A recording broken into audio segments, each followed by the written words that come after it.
check. Yeah, yeah,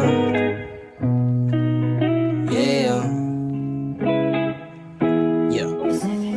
Heto na naman, walang pakialam kung ano ang nangyayari sa pali-paligid. Umaga na naman, anong pakiramdam na walang ibang papasok sa iyong isip kundi chill lang. Lasapin natin itong sandali na to. Chill lang, upo ka lang dyan at pagmasdan mo na umikot ang buong mundo. Ay ano ba yan? Ba't ang init naman? Hindi ko na malaya na ako'y naiinitan ng sikat ng araw.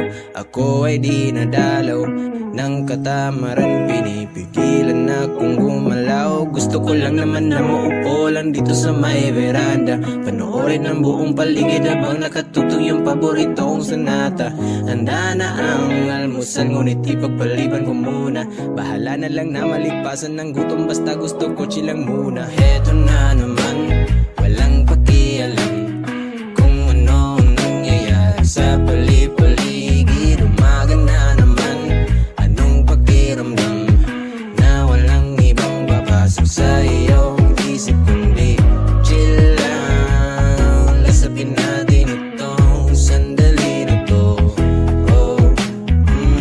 Chill lang, upo ka lang dyan at pagmasdan mo na umikot ang buong mundo. Ang dami-daming gagawin, ngunit isang tabi muna. Walang bake kahit magpatong-patong mga problema. Samahan mo ako na maupo dito at sindihan muna itong sigarilyo at realidad ay iwasan kasi ang dami-daming gagawin, ngunit isang tabi muna.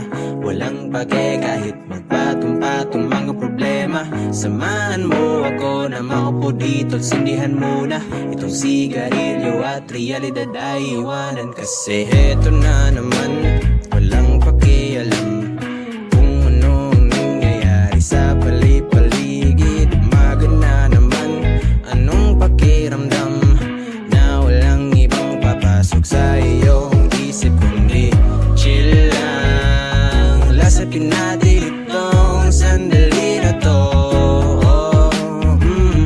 Chill lang, upo ka lang dyan at pagmasdan mo na umikot ang buong mundo.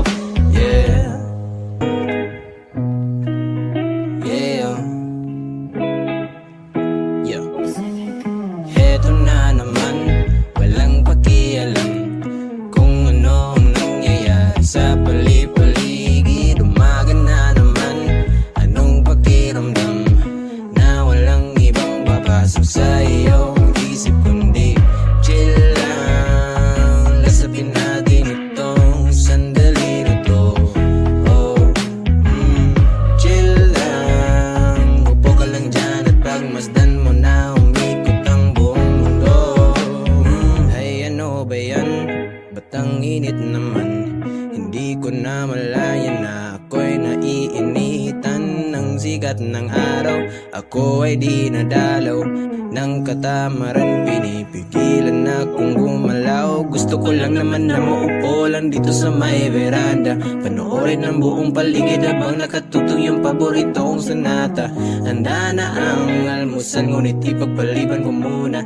Bahala na lang na malipasan ng gutom, basta gusto ko chilang muna. Heto na naman, walang pakialam kung ano ang nangyayari sa